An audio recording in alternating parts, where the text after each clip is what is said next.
서울의 한 오래된 재래시장. 좁은 골목길 사이로 구수한 떡볶이 냄새가 퍼져나갑니다. 시장 한 구석에 자리 잡은 작은 떡볶이 가게는 아침부터 저녁까지 꾸준히 손님들로 북적입니다. 그 가게의 주인장인 윤정이는 70 중반의 나이에도 불구하고 날렵한 손놀림으로 떡볶이를 젓고 있었죠. 작은 체구에 약간 구부정한 허리, 하지만 그 눈빛만은 여전히 흐릿하지 않았습니다. 할머니, 떡볶이 맵지 않게 해주세요. 교복을 입은 여학생이 외치자 윤정이는 빙그레 웃으며 고개를 끄덕였습니다. 학생들이 가장 좋아하는 단골집이었으니까요. 가격도 저렴한 데다 양도 푸짐해서 주머니 사정이 빠듯한 아이들에게는 천국 같은 곳이었지요. 여기 떡은 더 넣어. 많이 먹어야 공부도 잘하는 거야. 윤정이가 학생의 그릇에 떡을 한 개 더 올려주며 말했습니다. 아이는 환하게 웃으며 감사 인사를 전하고 친구들과 함께 자리에 앉았습니다. 오후 3시 학교 시간이면 을에 이렇게 북적거렸죠. 윤정이는 떡볶이를 젓다 문득 창밖을 바라봤습니다. 구름 한 점 없는 맑은 하늘이었지만 그의 눈빛에는 어딘가 모를 그림자가 내려앉아 있었습니다. 할머니, 오늘도 장사 잘 되네요. 옆 가게 채소 장수가 반갑게 인사했습니다. 윤정이는 미소 지으며 고개를 끄덕였죠. 이곳에서 장사한 지도 벌써 8년. 누구 하나 그가 전직 검사였다고는 상상조차 하지 못했습니다. 윤정이는 그저 인심 좋은 떡볶이 할머니였을 뿐이었으니까요. 그날 오후 시장 입구에 검은색 고급 차량 몇 대가 줄지어 들어섰습니다. 차에서 내린 사람들은 하나같이 까만 정장 차림이었습니다. 그들은 시장 상인들을 하나둘 찾아다니며 무언가 이야기하고 있었죠. 상인들의 표정이 하나같이 굳어지는 게 보였습니다. 윤정이는 묵묵히 떡볶이를 젓고 있었지만 그의 귀는 이미 밖에서 들려오는 소리에 집중하고 있었습니다. 오랜 습관이었죠. 검사 시절 길러진 날카로운 관찰력은 여전히 그의 몸에 배어 있었습니다. 무언가 심상치 않은 기운이 느껴졌지요. 이제 이 시장도 우리 구역이 됐으니까 자리세라고 생각하고 매달 내시면 됩니다. 뭐 어려운 일은 아니잖아요. 남자의 목소리가 들려왔습니다. 윤정희의 눈이 가늘어졌죠. 사채업자들이 시장까지 손을 뻗친 모양이었습니다. 이전에도 이런 일이 몇 번 있었지만 그때마다 윤정희는 침묵을 지켰습니다. 그저 조용히 평범한 삶을 살고 싶었을 뿐이었으니까요. 시장 상인들의 얼굴에는 불안감이 역력했습니다. 오후 내내 검은 정장을 입은 사람들이 가게마다 돌아다니며 자리세라는 명목으로 돈을 요구했기 때문이죠. 조폭 출신의 사채업자들이었습니다. 대부분의 상인들은 고개를 떨구며 묵묵히 전단지를 받아들였습니다. 그들에게 대항할 힘이 없었으니까요. 저쪽에 떡볶이집도 하나 있네. 그들 중 한 명이 윤정희의 가게를 가리켰습니다.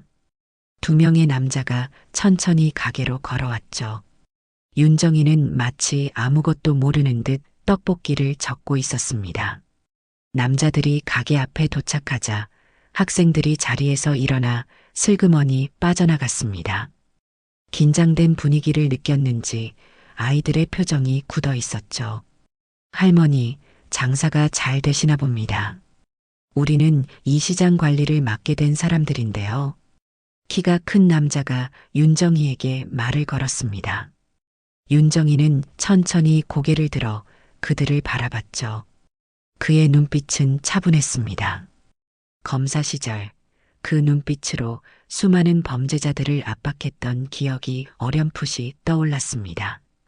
이 시장도 이제 우리가 관리하니까 매달 자리세를 내셔야 합니다. 가게 크기는 작으니 30만 원 정도면 되겠네요. 남자가 웃으며 전단지를 내밀었습니다. 윤정이는 말없이 그것을 받아들었죠. 그리고는 손에 든 국자를 내려놓고 전단지를 찢었습니다. 천천히 하지만 단호하게 말이죠. 다시는 오지 마세요. 윤정이의 목소리는 작았지만 단단했습니다. 남자들의 표정이 순식간에 굳어졌죠. 아무도 그들에게 이런 식으로 대응하지 않았기 때문입니다. 할머니, 잘 모르시는 모양인데 우리가 누군지. 나는 압니다.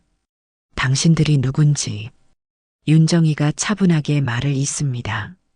그의 목소리에는 오랜 세월 감춰왔던 위험이 담겨 있었죠. 남자들은 어리둥절한 표정을 지었습니다. 윤정이는 더 이상 말을 하지 않고 다시 떡볶이를 적기 시작했습니다. 마치 아무 일도 없었다는 듯이 말이죠. 남자들은 잠시 당황한 기색을 보이다가 마지막으로 경고의 말을 남기고 가게를 나섰습니다. 하지만 윤정이는 이미 그들의 존재를 잊은 듯 손님들에게 떡볶이를 나눠주고 있었죠. 그날 저녁 시장이 문을 닫고 어둠이 내리자 윤정이는 가게 창고 깊숙한 곳에서 낡은 상자 하나를 꺼냈습니다. 오랫동안 열지 않았던 상자였죠. 먼지를 닦아내고 열어보니 그 안에는 그의 과거가 고스란히 담겨 있었습니다. 서울지검 강력부 검사 시절의 배지와 사진들, 그리고 신문 기사들이었죠. 강남 조폭 7파 전원구속, 윤정이 검사의 끈질긴 추적, 오래된 신문 기사의 헤드라인이 눈에 들어왔습니다. 윤정이는 천천히 검사 배지를 꺼내 손에 쥐었죠. 과거의 기억들이 물밀듯이 밀려왔습니다. 승리의 기쁨도 잠시, 그 사건 직후 가족에게 닥친 비극까지. 윤정이의 눈에 눈물이 고였습니다. 그날 밤 오랜만에 꺼낸 과거의 기억들과 함께 윤정이는 무엇인가를 결심한 듯 했습니다. 더 이상 숨어 있지 않기로 한 것이죠. 다음 날 아침 평소와 다름없이 가게 문을 열고 장사를 준비했습니다. 하지만 그의 눈빛은 달라져 있었죠. 마치 오랫동안 꺼져 있던 불씨가 다시 타오르기 시작한 것처럼 말입니다. 아침부터 시장은 평소와 다른 분위기였습니다. 어제 있었던 일 때문인지 상인들의 얼굴에는 불안감이 역력했죠. 윤정이는 묵묵히 떡볶이를 준비하며 시장의 변화를 지켜보고 있었습니다. 그날 오전 몇몇 상인들이 그의 가게로 찾아왔습니다. 정희 씨, 어제 그 사람들 어떻게 쫓아냈어요? 우리도 좀 알려주세요. 채소 가게 아주머니가 조심스럽게 물었습니다. 윤정이는 미소를 지으며 고개를 저었죠. 그냥 가라고 했을 뿐입니다. 그들에게 굴복할 이유가 없으니까요. 상인들은 고개를 갸웃거렸습니다. 그저 인심 좋은 떡볶이 할머니로만 알았던 윤정이에게서 예상치 못한 단호함을 느꼈기 때문이죠. 하지만 더 이상의 질문은 없었습니다. 윤정이는 그저 평소처럼 장사를 이어갔죠. 오후가 되자 예상대로 검은 정장을 입은 남자들이 다시 나타났습니다. 그런데 이번에는 어제보다 더 많은 인원이었죠. 그들 중 눈에 띄는 한 남자가 앞으로 나섰습니다. 다른 이들보다 나이가 더 많아 보였고 얼굴에는 깊은 흉터가 있었습니다. 어제 우리 동생들이 다녀갔다고 하던데요. 그가 윤정이의 가게 앞에 서서 말했습니다. 주변에 있던 손님들이 빠르게 자리를 떴죠. 윤정이는 천천히 국자를 내려놓고 자세를 바로 했습니다. 네, 다녀갔습니다만. 윤정이의 대답은 담담했습니다. 상인들은 숨을 죽이고 상황을 지켜보고 있었죠. 흉터가 있는 남자가 한 걸음 더 다가왔습니다.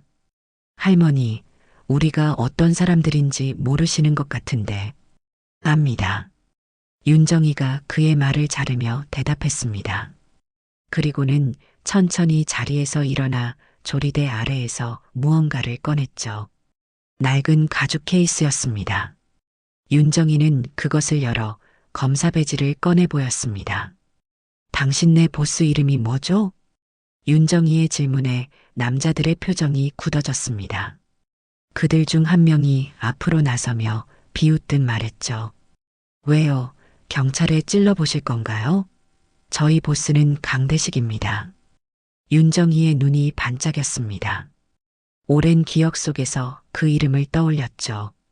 강대식? 강철호의 아들이군요. 그 아버지 내가 구속시켰습니다. 순간 공기가 얼어붙었습니다. 남자들의 표정이 일제히 변했죠. 윤정희는 천천히 검사 배지를 내려놓았습니다. 서울지검 강력부 검사 윤정희입니다. 이제 기억나시나요? 그 말에 흉터가 있는 남자의 얼굴이 창백해졌습니다. 그는 몇 걸음 뒤로 물러났죠. 윤정희 검사. 주변에 있던 다른 남자들도 술렁이기 시작했습니다. 그들 사이에서 강남 7, 8을 한 번에 검거한 전설적인 검사라는 말이 오갔죠. 윤정희는 그저 담담한 표정을 유지했습니다. 더 이상 이 시장에 오지 마세요.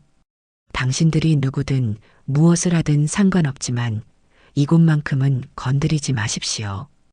윤정희의 목소리는 작았지만 위험이 넘쳤습니다. 그의 눈빛은 70 중반의 노인이 아닌 한때 서울지검을 주름잡던 강력부 검사의 그것이었죠. 남자들은 더 이상 말을 잇지 못했습니다. 그들은 서로를 바라보더니 결국 물러섰죠. 죄송합니다. 다시는 오지 않겠습니다. 흉터가 있는 남자가 고개를 숙이며 말했습니다. 그리고 남자들은 서둘러 시장을 빠져나갔죠. 주변에 있던 상인들이 놀란 표정으로 윤정희를 바라봤습니다. 그제서야 그들은 오랫동안 자신들 곁에 있던 떡볶이 할머니가 어떤 사람인지 조금씩 알게 되었습니다. 소문은 빠르게 퍼져나갔습니다. 시장 상인들 사이에서는 윤정희에 대한 이야기가 끊이지 않았죠. 과거 조폭 7명을 한 번에 감옥에 보낸 전설적인 검사라는 사실이 모두에게 알려졌습니다. 상인들은 경외심 어린 눈빛으로 윤정희를 바라봤지만 정작 본인은 평소와 다름없이 떡볶이를 팔며 조용한 일상을 이어갔습니다. 정희 씨, 정말 검사였던 거예요? 채소가게 아주머니가 조심스럽게 물었습니다. 윤정희는 미소를 지으며 고개를 끄덕였죠. 그런 시절도 있었습니다. 하지만 지금은 그저 떡볶이 파는 할머니일 뿐이에요. 담담한 대답이었지만 윤정희의 눈빛은 복잡했습니다. 과거의 기억들이 다시 밀려오고 있었기 때문이죠. 강남 7파 사건, 그리고 그 직후 일어났던 비극까지. 윤정희는 떡볶이를 젓다 문득 창밖을 바라봤습니다. 비가 내리기 시작했습니다. 그날 저녁 시장이 문을 닫을 시간이 되자 낯선 차 한 대가 시장 입구에 멈춰 섰습니다. 차에서 내린 사람은 다른 조폭들과는 달리 정장 차림이 아닌 캐주얼한 옷을 입고 있었습니다. 그는 천천히 윤정희의 가게로 걸어왔죠. 윤정희 검사님이시죠? 남자가 공손하게 물었습니다. 윤정희는 가게 문을 닫으려던 참이었죠. 그는 잠시 남자를 바라보다가 고개를 끄덕였습니다. 저는 강대식입니다. 윤정희의 눈이 가늘어졌습니다. 강철호의 아들, 그러니까 윤정희가 구속시킨 조폭 보스의 아들이었죠. 윤정희는 경계하는 눈빛으로 그를 바라봤습니다. 무슨 일로 오셨나요? 윤정희의 목소리는 차분했습니다. 강대식은 잠시 머뭇거리다가 고개를 숙였죠. 사과드리러 왔습니다. 우리 부하들이 무례하게 굴었다고 들었습니다. 예상치 못한 대답에 윤정희는 잠시 말을 잇지 못했습니다. 강대식은 진심이 담긴 목소리로 계속 말을 이었죠. 검사님께서 우리 아버지를 구속시키신 것은 아버지의 잘못이었습니다. 저도 그것을 알고 있습니다. 그래서 저는 다른 길을 가려고 노력 중입니다. 윤정희는 강대식의 얼굴을 유심히 살폈습니다. 그의 눈빛에는 거짓이 보이지 않았죠. 잠시 침묵이 흐른 후 윤정이가 입을 열었습니다. 들어오세요. 비도 오는데 차 한잔하고 가시죠. 윤정이는 문을 다시 열고 강대식을 안으로 초대했습니다. 두 사람은 작은 테이블에 마주 앉았죠. 윤정이는 천천히 차를 우려냈습니다. 오랜만에 꺼낸 찻잔이었습니다. 아버지가 감옥에서 돌아가셨다고 들었습니다. 윤정이가 조심스럽게 말을 꺼냈습니다. 강대식은 고개를 끄덕였죠. 네, 5년 전입니다. 그때 많은 것을 깨달았습니다. 저는 아버지와 달리 살고 싶었으니까요. 강대식의 눈에 진심이 담겨 있었습니다. 윤정이는 천천히 차를 한 모금 마셨죠. 당신 부하들이 이 시장에 와서 상인들을 괴롭혔다고 들었는데 그건 어떻게 된 일입니까? 윤정이의 질문에 강대식은 미간을 찌푸렸습니다. 그는 몰랐던 일인 듯했죠. 제 부하들이 아닙니다. 아마 다른 조직의 사람들일 겁니다. 제가 알아보고 해결하겠습니다. 강대식의 대답은 진솔했습니다. 윤정이는 그를 바라보며 생각에 잠겼습니다. 강철호의 아들이 정말로 변했을까 하는 의문이 들었지만 그의 눈빛에서 진실을 읽을 수 있었죠. 비는 점점 더 거세게 내리고 있었습니다. 작은 떡볶이 가게 안에서 윤정이와 강대식은 차를 마시며 이야기를 나누고 있었죠. 과거의 적이었던 두 사람이 이렇게 마주 앉게 될 줄은 아무도 예상하지 못했을 겁니다. 검사님께서는 왜 떡볶이 가게를 하시게 되었습니까? 강대식이 조심스럽게 물었습니다. 윤정이는 잠시 창밖을 바라보다 입을 열었죠. 세상을 바꾸는 방법이 꼭 법정에서만 이루어지는 건 아니더군요. 때로는 배고픈 아이에게 따뜻한 한 끼를 대접하는 것이 더 큰 변화를 만들기도 한다는 걸 알게 되었습니다. 윤정이의 목소리에는 깊은 연륜이 묻어났습니다. 그는 천천히 낡은 사진첩을 꺼냈죠. 그 안에는 윤정이의 젊은 시절 사진들이 있었습니다. 검사 시절의 모습, 그리고 가족들과 함께 찍은 사진도 있었습니다. 당신 아버지를 구속시킨 후 보복이 있었습니다. 윤정이의 목소리가 흔들렸습니다. 그는 천천히 사진 한 장을 가리켰죠. 젊은 남자와 함께 찍은 사진이었습니다. 제 남편이었습니다. 그 사건 직후 교통사고로 세상을 떠났죠. 사고라고 했지만 모두가 알고 있었습니다. 보복이라는 것을. 강대식의 얼굴이 창백해졌습니다. 그는 몰랐던 사실이었죠. 윤정이는 깊은 한숨을 내쉬었습니다. 저는 그 이후로 검사직을 사임했습니다.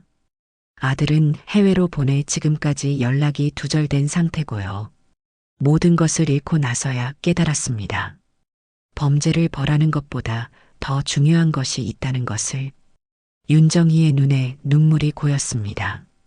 강대식은 말없이 고개를 숙였죠. 두 사람 사이에 무거운 침묵이 흘렀습니다. 밖에서는 여전히 비가 내리고 있었습니다. 저도 아버지의 죽음 이후 많은 생각을 했습니다. 강대식이 조심스럽게 말을 이었습니다. 그의 목소리에는 후회와 결의가 함께 담겨 있었죠. 아버지가 걸었던 길이 옳지 않았다는 것을 깨달았습니다. 그래서 조직을 정리하고 합법적인 사업으로 전환하려고 노력 중입니다. 쉽지는 않지만 조금씩 변화하고 있습니다. 윤정이는 강대식의 눈을 바라봤습니다. 그의 말이 진심이라는 것을 느낄 수 있었죠. 사람은 변할 수 있다는 희망이 그의 가슴 한구석에 자리 잡았습니다. 당신 아버지를 구속시킨 것을 후회하지는 않습니다. 그건 제 일이었으니까요. 하지만 그 이후의 일들, 그리고 제가 잃은 것들은 여전히 가슴 아픈 기억입니다. 윤정이의 목소리는 담담했습니다. 강대식은 고개를 끄덕였죠. 두 사람은 각자의 상처를 안고 있었지만 그 상처를 통해 성장했다는 점에서 공통점이 있었습니다. 앞으로 이 시장에는 더 이상 문제가 없을 겁니다. 제가 직접 신경 쓰겠습니다. 강대식이 결연한 목소리로 말했습니다. 윤정이는 미소를 지으며 고개를 끄덕였죠. 그리고 문득 떡볶이 냄비를 가리켰습니다. 떡볶이 한 그릇 먹고 가시겠습니까? 밖에 비도 많이 오는데. 강대식의 눈이 커졌습니다. 잠시 망설이다가 그는 미소를 지었죠. 감사합니다. 한 그릇 먹고 가겠습니다. 윤정이는 오랜만에 진심 어린 미소를 지었습니다. 그는 천천히 자리에서 일어나 떡볶이를 준비했죠. 그날 밤 과거의 원수였던 두 사람은 작은 떡볶이 가게에서 새로운 시작을 맞이했습니다. 다음 날 아침 시장은 평소와 다른 분위기였습니다. 상인들 사이에서는 윤정이에 대한 이야기가 끊이지 않았죠. 전날 저녁 윤정이의 가게에 찾아온 남자가 누구인지, 무슨 이야기를 나눴는지 모두가 궁금해했습니다. 하지만 윤정이는 평소와 다름없이 조용히 가게 문을 열고 장사 준비를 했습니다. 정희 씨, 어제 그 사람이 누구였어요? 또 조폭이었나요? 옆 가게 주인이 궁금한 듯 물었습니다. 윤정이는 미소를 지으며 고개를 저었죠. 그냥 오래된 인연이었습니다. 걱정하지 마세요.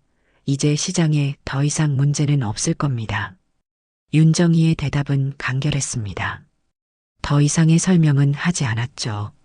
상인들은 여전히 궁금해했지만 윤정이의 표정에서 더 이상 물어볼 수 없다는 것을 직감했습니다.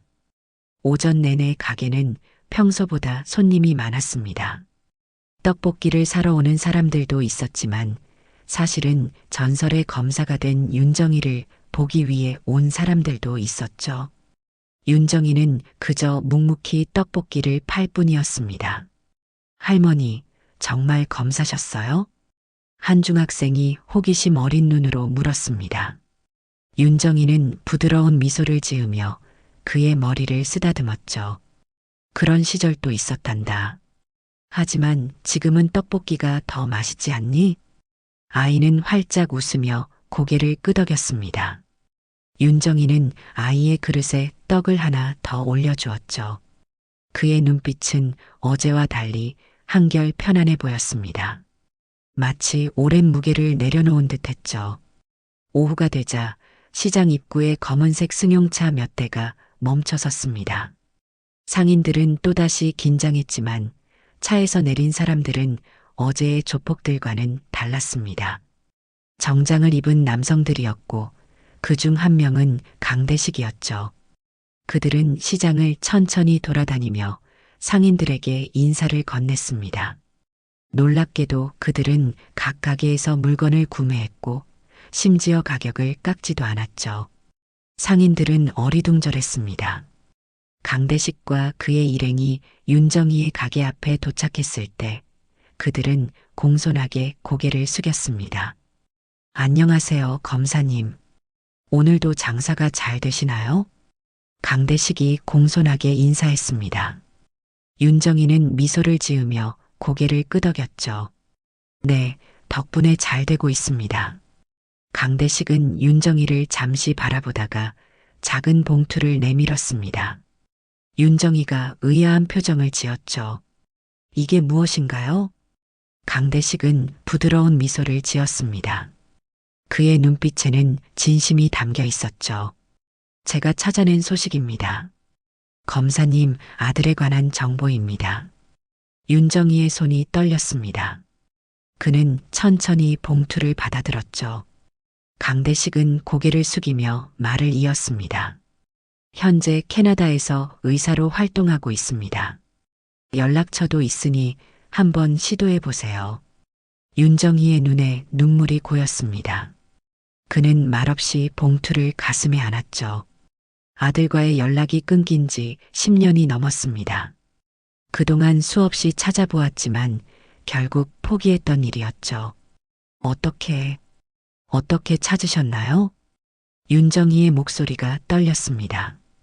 강대식은 부드러운 미소를 지었죠. 제가 가진 자원을 좋은 일에 쓰기로 했습니다. 검사님께 진 빚을 조금이나마 갚고 싶었습니다. 윤정이는 말없이 고개를 끄덕였습니다.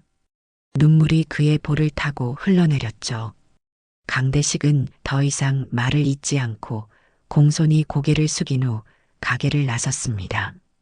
그의 일행도 함께 떠났죠. 윤정이는 손에 든 봉투를 바라보며 한동안 움직이지 못했습니다. 그 안에는 10년이 넘도록 찾아 헤매던 아들의 소식이 담겨 있었죠. 시장 상인들은 윤정이의 모습을 바라보며 무슨 일이 있었는지 궁금해했습니다. 정희 씨, 괜찮으세요? 무슨 일 있으셨어요? 채소가게 아주머니가 다가와 걱정스럽게 물었습니다. 윤정이는 눈물을 훔치며 미소를 지었죠. 네, 괜찮습니다. 오랫동안 기다리던 소식을 들었네요. 윤정이는 봉투를 조심스럽게 주머니에 넣고 다시 떡볶이를 적기 시작했습니다. 하지만 그의 눈빛은 달라져 있었죠. 오랜 시간 꺼져 있던 희망의 불씨가 다시 타오르기 시작한 것 같았습니다. 그날 저녁 가게 문을 닫은 윤정이는 집으로 돌아가 봉투를 열었습니다. 그 안에는 아들의 사진과 연락처, 그리고 현재 생활 상황이 자세히 적혀 있었죠. 김민수, 38살, 캐나다 토론토에서 소아과 의사로 활동 중이라는 정보였습니다. 윤정이는 떨리는 손으로 전화기를 들었죠. 숫자를 누르는 손가락이 떨렸습니다. 통화 연결음이 몇 번 울리더니 이내 누군가 전화를 받았습니다. 남자의 목소리였죠. 홀로? 윤정이는 잠시 말을 잇지 못했습니다. 10년 만에 듣는 아들의 목소리에 가슴이 벅차올랐죠. 민수야, 엄마야.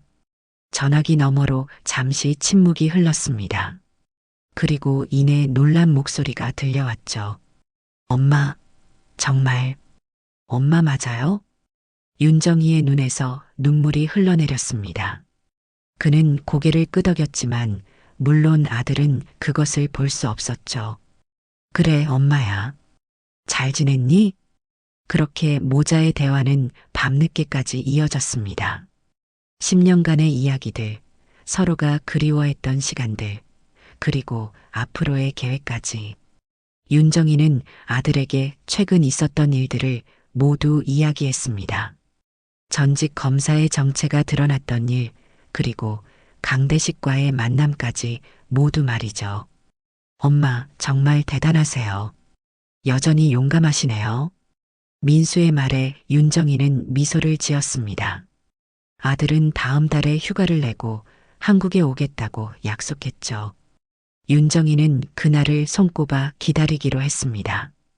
다음 날 아침 윤정이는 오랜만에 활기찬 모습으로 가게 문을 열었습니다. 눈빛이 달라진 것을 상인들도 알아챘죠. 정희 씨, 오늘 기분이 좋아 보이네요. 옆 가게 주인이 말했습니다. 윤정이는 환하게 웃으며 고개를 끄덕였죠. 네, 오랫동안 기다리던 사람을 다시 만나게 될 것 같습니다. 상인들은 궁금해했지만 윤정이는 더 이상의 설명은 하지 않았습니다. 그저 평소보다 더 맛있는 떡볶이를 만들기 위해 정성을 다할 뿐이었죠. 오후 뜻밖의 손님이 가게를 찾았습니다. 정장 차림의 중년 남성이었죠. 그는 윤정이에게 명함을 내밀었습니다. 안녕하세요. 저는 방송국 PD 김현우입니다. 숨겨진 영웅들이라는 프로그램을 제작하고 있는데요. 윤정이 검사님 이야기를 다루고 싶습니다. 윤정이는 의아한 표정으로 명함을 받아들었습니다. PD는 열정적으로 말을 이었죠. 강남 7, 8을 검거한 전설적인 검사가 지금은 시장에서 떡볶이를 판다는 이야기가 화제가 되고 있습니다. 정말 감동적인 스토리라고 생각하는데요. 한번 촬영해 보면 어떨까요? 윤정이는 잠시 생각에 잠겼습니다. 그리고 천천히 고개를 저었죠. 죄송하지만 사양하겠습니다. 저는 그저 평범하게 살고 싶을 뿐입니다. PD는 포기하지 않고 설득을 이어갔습니다. 하지만 윤정희의 결심은 확고했죠. 여기는 떡볶이집입니다. 전설 팔아 장사하는 곳이 아니에요. 윤정희의 단호한 대답에 PD는 결국 물러설 수밖에 없었습니다. 그가 떠난 후 가게 안은 다시 평온을 되찾았죠. 한 달이 빠르게 지나갔습니다. 윤정희의 가게는 예전처럼 평화로운 일상을 되찾았지만 주변 상인들의 시선은 달라져 있었죠. 이제 그들에게 윤정희는 단순한 떡볶이 할머니가 아닌 존경받는 인물이 되었습니다. 시장 입구에 자리세를 요구하던 조폭들은 더 이상 나타나지 않았고 모든 상인들이 안심하고 장사를 할 수 있게 되었습니다. 그날은 특별한 날이었습니다. 윤정희는 평소보다 일찍 가게 문을 닫고 집으로 향했죠. 오늘은 아들 민수가 캐나다에서 돌아오는 날이었기 때문입니다. 설레는 마음으로 집을 정리하고 오랜만에 민수가 좋아하는 음식들을 준비했습니다. 10년 만에 만나는 아들을 생각하니 가슴이 벅차올랐죠. 저녁 무렵 초인종 소리가 울렸습니다. 윤정희는 떨리는 마음으로 문을 열었죠. 문 앞에는 키가 크고 단정한 모습의 남자가 서 있었습니다. 민수였습니다. 윤정희는 말없이 아들을 바라봤습니다. 10살 때 헤어졌던 아이는 이제 훌쩍 자라 어엿한 의사가 되어 있었죠. 엄마. 민수가 먼저 입을 열었습니다. 그의 목소리는 떨리고 있었죠. 윤정희는 눈물을 참으며 아들을 품에 안았습니다. 오랜 기다림 끝에 찾아온 재회였습니다. 잘 왔다, 민수야. 모자는 오랫동안 포옹을 나누었습니다. 그리고 함께 집 안으로 들어왔죠. 테이블 위에는 민수가 좋아하던 음식들이 가득했습니다. 두 사람은 마주 앉아 오랜만에 가족 식사를 했습니다. 엄마, 정말 조폭 회장 7명을 구속시킨 검사였어요? 민수가 호기심 어린 눈으로 물었습니다. 윤정희는 미소를 지으며 고개를 끄덕였죠. 그랬단다. 그 일로 아버지를 잃고 너와도 헤어지게 되었지. 윤정희의 목소리가 떨렸습니다. 민수는 엄마의 손을 꼭 잡았죠. 후회하지 않으세요? 그냥 평범하게 살았다면 우리 가족은 그대로 있었을 텐데. 윤정희는 천천히 고개를 저었습니다. 그의 눈빛은 단호했죠. 정의를 위해 싸운 것을 후회하지는 않는단다. 다만 그 대가로 가족을 잃은 것은 여전히 가슴 아픈 일이지. 하지만 이제 너를 다시 만났으니 모든 것이 더 나아질 거야. 민수는 잠시 생각에 잠겼다가 다시 입을 열었습니다. 그의 목소리에는 결심이 담겨 있었죠. 엄마, 저 캐나다에서 병원을 그만두고 한국으로 돌아올까 해요. 엄마 곁에서 지내고 싶어요. 윤정희는 놀란 표정으로 민수를 바라봤습니다. 그리고 천천히 고개를 저었죠. 그럴 필요 없단다. 넌 그곳에서 의사로서 훌륭한 일을 하고 있잖니. 엄마는 내가 그 자리에서 최선을 다하는 모습을 보는 것만으로도 행복하단다. 민수는 고개를 숙였습니다. 윤정희는 아들의 어깨에 손을 얹었죠. 우리는 이제 서로의 소식을 알게 되었으니 자주 연락하면 된단다. 넌 그곳에서, 엄마는 이곳에서 각자의 일을 하면서 말이야. 민수는 천천히 고개를 들고 미소를 지었습니다. 그의 눈에는 존경의 빛이 담겨 있었죠. 엄마는 정말 강하시네요. 떡볶이 할머니로 살면서도 여전히 정의를 실천하고 계셨던 거예요. 윤정희는 웃으며 대답했습니다. 그의 눈빛은 평온했죠. 세상을 바꾸는 방법은 여러 가지란다. 법정에서도 떡볶이 가게에서도 가능하지. 중요한 건 자신이 서 있는 자리에서 최선을 다하는 거야. 두 사람은 밤늦게까지 이야기를 나누었습니다. 오랜 시간 떨어져 있었지만 그들의 마음은 여전히 가까웠죠. 민수는 한 달간의 휴가 동안 엄마와 함께 지내기로 했습니다. 다음 날 아침 윤정희와 민수는 함께 시장으로 향했습니다. 오랜만에 아들과 함께하는 출근길이었죠. 상인들은 민수를 보고 반갑게 인사했습니다. 윤정이는 자랑스럽게 아들을 소개했죠. 이쪽은 제 아들 민수입니다. 캐나다에서 의사로 일하고 있어요. 상인들은 놀란 표정으로 민수를 바라봤습니다. 그리고 환하게 웃으며 반겼죠. 민수는 엄마의 가게에서 앞치마를 두르고 함께 떡볶이를 만들었습니다. 처음에는 서툴렀지만 점점 익숙해져 갔죠. 엄마, 이게 진짜 의미 있는 일이네요. 사람들에게 따뜻한 음식을 대접하는 것. 민수의 말에 윤정이는 미소를 지었습니다. 그는 천천히 고개를 끄덕였죠. 그렇단다. 진짜 강한 사람은 누군가를 벌주는 힘보다 다시 평범하게 살아갈 용기를 가진 사람이란다. 그날 오후 시장은 평소보다 더 활기찼습니다. 떡볶이 가게 앞에는 긴 줄이 늘어섰죠. 윤정이와 민수는 함께 떡볶이를 만들며 행복한 시간을 보냈습니다. 과거의 상처를 딛고 새로운 시작을 맞이한 순간이었습니다. 전설은 칼을 놓고 국자를 들었습니다. 그것이 바로 윤정이의 삶이었죠. 법정에서 정의를 추구하던 검사에서 시장 한 구석에서 따뜻한 떡볶이를 나누는 할머니로. 하지만 그 속에 담긴 용기와 정의는 변하지 않았습니다. 시장 속 평범한 떡볶이 할머니가 전직 검사였다는 이야기는 오랫동안 시장의 전설로 남았습니다. 그리고 그 이야기는 많은 사람들에게 희망과 용기를 전해주었습니다.